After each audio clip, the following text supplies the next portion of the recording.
Bueno, y una vez finalizadas las instalaciones, estas empresas denominadas organismos de control inspeccionan lo anteriormente proyectado e instalado. Primero para conocer si cumplen con los requisitos reglamentarios y periódicamente cada ciertos años para conocer y controlar que los sistemas siguen funcionando convenientemente.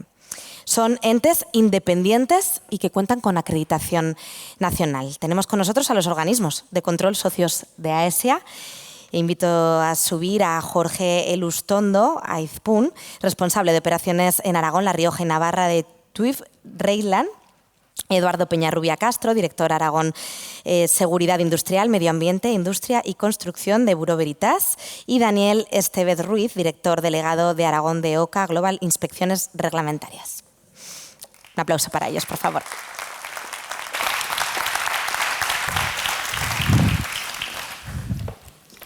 Jorge, Eduardo y Daniel. Sí. Bueno, pues Jorge, comenzamos contigo, como siempre, el que tengo más cerca. Buenas tardes. Cuéntame, ¿por qué formar parte de AESIA? Bueno, pues yo recuerdo en 2012, como ha comentado Paco, cuando se nos presentó el proyecto, desde la Dirección General nos dijeron que el sector estaba circulando por una calzada romana en carreta y que había que modernizarlo, ¿vale? Teníamos que conseguir que fuese por una autopista y para conseguirlo era necesario, por un lado, una colaboración entre las tres patas que formábamos el sector, entre los ingenieros, los instaladores y los organismos de control. Era necesario también una digitalización de todas las comunicaciones para que todo fuese más fluido y no se perdiese tanto tiempo en ir a los sitios a llevar papeles y tal. Y finalmente también había que hacerlo mediante una apuesta de la mejora continua de la calidad, ¿vale? Nosotros desde el primer momento tuvimos claro que queríamos formar parte del proyecto y transcurridos todos estos años, pues la verdad que estamos muy satisfechos de haber entrado en el proyecto porque consideramos que ha sido una mejora muy sustancial del sector. Eduardo, se os ha mencionado en las anteriores mesas, los organismos de control forman un papel fundamental en estas tres patas, ¿no? que constantemente estamos mencionando. Hola, buenas tardes a todos. Al final, por la parte que me toca, por la parte que nos toca a todos, una de las palabras que más ha repetido en este auditorio esta tarde ha sido seguridad. Seguridad. La seguridad nos aplica, como han comentado anteriormente, en todo momento, en nuestras casas, en nuestros ascensores, en nuestras instalaciones de baja tensión, en absolutamente todo. Entonces, pues bueno, al final, como tercera pata de la mesa de AESIA, estamos para controlar y asegurarnos de que los dos papeles anteriormente a nosotros han realizado el trabajo como marca la ley y para eso estamos nosotros, para certificarlo y garantizar la seguridad, no solamente industrial, como comentaba Mar, al final es la seguridad del usuario, la seguridad de la persona que va a mantener las instalaciones, la seguridad de todo el mundo. Daniel, hola, buenas tardes. Buenas tardes. ¿Qué papel juegan estas entidades de control? ¿Qué, perdón? ¿Qué papel juegan estas entidades de control? Te lanzo la misma pregunta. Pues como decían mis compañeros, al final somos esa última patita, ¿no? Esa pata que además ahora mismo, gracias a lo que es AESIA, lo que es todas estas plataformas, yo pienso que sí tenemos una colaboración bastante más grande entre los agentes. Entonces, después, nuestra parte final, que casi es nuestro objetivo, es esa vigilancia, esas inspecciones y ese control, tanto una parte documental como esa parte después en campo, ¿no? Es esa parte de la importancia de la seguridad en las personas y la seguridad en los elementos físicos, ¿no? Entonces, yo creo que es más que importante, es obligatorio, ¿no? ¿Y cómo facilita vuestra tarea el tener a disposición toda la documentación y tenerla bien ordenada, bien compilada, informatizada? Pues eso es un sueño ahora mismo, ¿no? Normalmente, generalmente, antiguamente, cuando se estaban haciendo estas inspecciones, ¿no? Tenemos aquí, incluso todavía tenemos una lucha con la documentación, ¿no? Poniendo ejemplo, casi todo el mundo cuando tiene el coche lleva su inspección técnica de vehículo, lleva su documentación del coche, incluso cuando lo vende, se vende con esa documentación. Eso no está pasando o no ha pasado generalmente en la industria, ¿no? En la industria o en servicios de seguridad industrial. A veces se vende esa empresa y esa documentación pues, no aparece, no se pierde. ¿Qué estamos consiguiendo ahora mismo con estas plataformas? Pues que toda esa documentación empieza a estar controlada y se disponga de toda esta documentación. Esto nos facilita a nosotros el trabajo, pues es que tú vas a hacer una inspección y tú no dispones de un plano, no sabes lo que hay, pues no puedes certificar, no puedes decir, no puedes hablar que eso está bien, está mal, o si ha habido una ampliación, no ha habido una ampliación. Eso puede afectar a esa seguridad, a sobretensiones, a dificultades.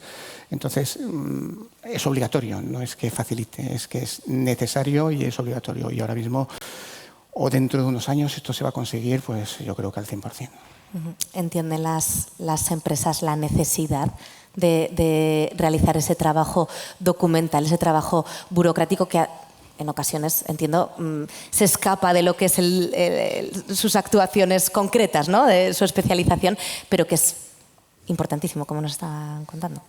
Al final, nosotros cuando vamos a ver una instalación, tenemos que saber previamente para poder anticiparnos, para poder ver lo que aplica y lo que no aplica, pues toda la documentación previa. Es cierto, como comenta Daniel, que hoy en día es un poco un sueño el disponer de toda esa documentación de forma previa y demás. Al final la frase, esos son papeles, eso no importa. Bueno, al igual que a los organismos de control es por ley exigible entregar las actas de lo que hacemos al gobierno, al ministerio, pues bueno, igual de importante es que mantenedores, que los instaladores y los proyectistas nos entreguen toda la documentación previa para poder cotejar y certificar que lo que vemos es como está aprobado y como está homologado toda esa instalación. Jorge, cuando hablamos de formación hay que incluir también esta parte, hay que incluir también la parte de solo los papeles que decía Eduardo. Bueno, para nosotros la formación obviamente es una formación técnica. Al final, obviamente funcionamos con papeles porque todo se tiene que acabar reflejando o bien en un proyecto, en una memoria o lo que sea, pero al final no es letra. Al final hay mucho componente técnico que las personas que lo están revisando obviamente tienen que tener esa formación, ¿vale? Nosotros normalmente también la mayor parte de nuestros técnicos son ingenieros. Coincidimos con los mismos problemas que tienen las ingenierías en cuanto a escasez de personal. Hoy en día pues en España hay una escasez terrible de ingenieros y nosotros también sufrimos el mismo problema. Pero bueno, sí, en definitiva el tema de la formación no es chequear un papel, sino tener un conocimiento técnico para poder interpretar esa documentación y saber si cumple o no cumple con una normativa. Hablábamos de la necesidad de que cuando se termina una instalación pase una serie de controles, pero también están esos controles periódicos para comprobar que todo sigue funcionando bien. Conseguir simplemente que se realicen esos controles periódicos ya sería un gran avance en cuanto a seguridad. Pues sí, efectivamente. Desgraciadamente sí que hemos mejorado mucho respecto de lo que había antes, pero todavía el porcentaje de instalaciones que no se inspeccionan es significativo. Y ahí hay una labor muy importante. Obviamente, si no se inspeccionan, pues es difícil que se puedan detectar los problemas que tienen las instalaciones a priori, ¿no? Se podrán detectar a posteriori, como a veces pasan accidentes, pero sí, desgraciadamente todavía existe un gap importante de mejora. AESIA va a ayudar mucho por el hecho de tener informatizado todo y digamos, eso ayuda a que se pueda controlar, a que se sepa todo lo que existe y se puedan definir los controles, pero todavía hay un gap importante por delante. ¿Cómo aumenta el riesgo, Eduardo, cuando no se realizan esas inspecciones periódicas? Al final, cuando tú no realizas una inspección periódica, estás dejando o en manos de nadie o en manos de un mantenedor únicamente el control de esa instalación. Es fundamental que esas inspecciones periódicas se realizan para vamos a suponer, en el caso de un ascensor, el mantenedor por ley en España, en Aragón, si no me equivoco, tiene que ir todos los meses, pero bueno, ahí, ¿cómo aseguramos la seguridad de un ascensor si todos tenemos en la cabeza que para ir a nuestro coche, para utilizarlo, hay que pasar una ITV para comprobar que todo está bien? Pues esto es lo mismo. En baja tensión, en RIT, en ascensores, tenemos que pasar inspecciones periódicas para que haya el mayor número de ojos posibles controlando y asegurando que no haya accidentes en esas instalaciones. Daniel, ¿y realmente son caras esas inspecciones periódicas? No te diría, la vida es cara. En el sentido, el valor de una vida, yo creo que no tiene precio, ¿no? Entonces, en este sentido, igual que cuando tú vas a pasar el ITV del coche o llevas el coche al taller, el que te detecten que tus frenos no funcionan, te están salvando la vida. Pues en este caso es esa comparativa, como el que dice, ¿no? El desarrollar una labor, además que estábamos hablando de formación del personal que tenemos, de lo que tiene que aprender, que prácticamente son todos ingenieros, una comparativa diciendo de lo que puede ser un coste, yo creo que es ridículo en comparación de lo que vale una vida. Aparte de eso, son inspecciones que son periódicas. Estamos hablando que tiene periodicidades pues, de 5 años, de 4 años, dependiendo qué normativa estamos hablando. Entonces, esa repercusión a nivel económico, ya sea para comunidades, industrias, pues yo creo que es en ridículo. Estamos yendo a un 0,00000% de lo que vale una instalación. Entonces, no es un coste, a mi parecer.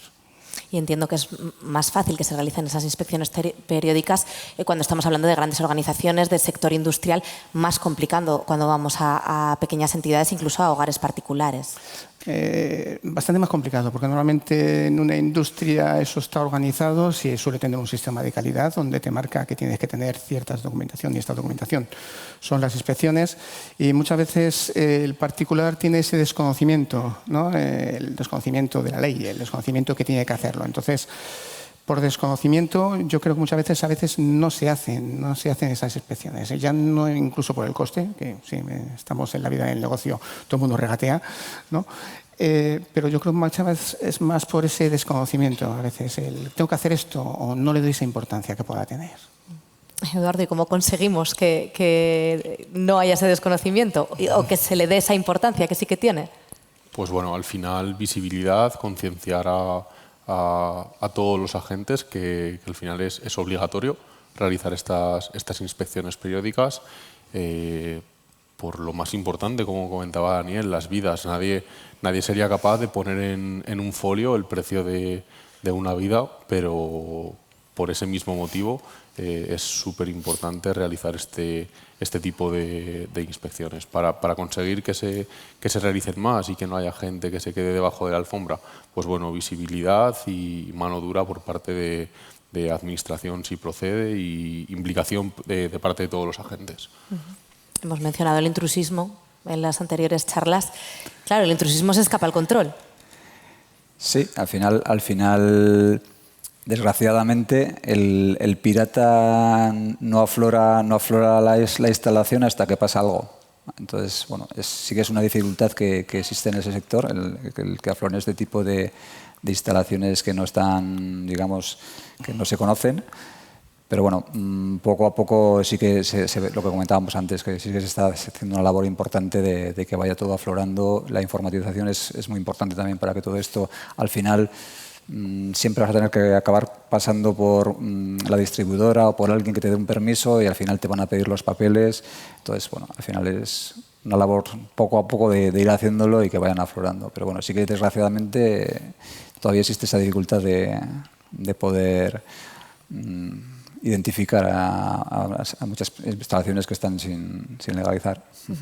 ¿Y los organismos de control, por quién están controlados? Pues nosotros, la verdad que estamos bastante controlados también.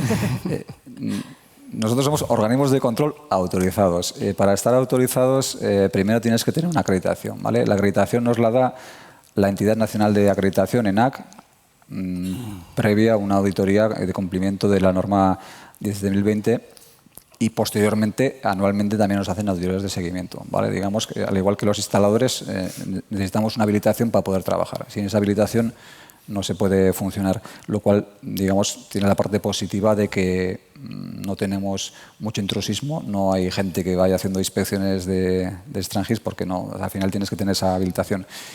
Y por otro lado también nos controla la administración. Por poner un ejemplo, cada inspección que realizamos tenemos que notificar 48 horas antes a la administración dónde la vamos a hacer, a qué hora y por si quieren asistir para controlarnos, además de otros procedimientos que tienen para controlarlos. Y diría que a día de hoy también nos controla ESIA, porque nosotros también formamos parte de la tramitación y entonces si hacemos alguna cosa mal, pues también a ESIA nos controla, con lo cual estamos muy controlados. O sea que tenemos la garantía de la garantía. Exactamente. Bueno, pues muchísimas gracias a los tres, Jorge, Eduardo, Daniel. Gracias por haber compartido con nosotros vuestra experiencia. Os invito a que volváis a vuestros asientos.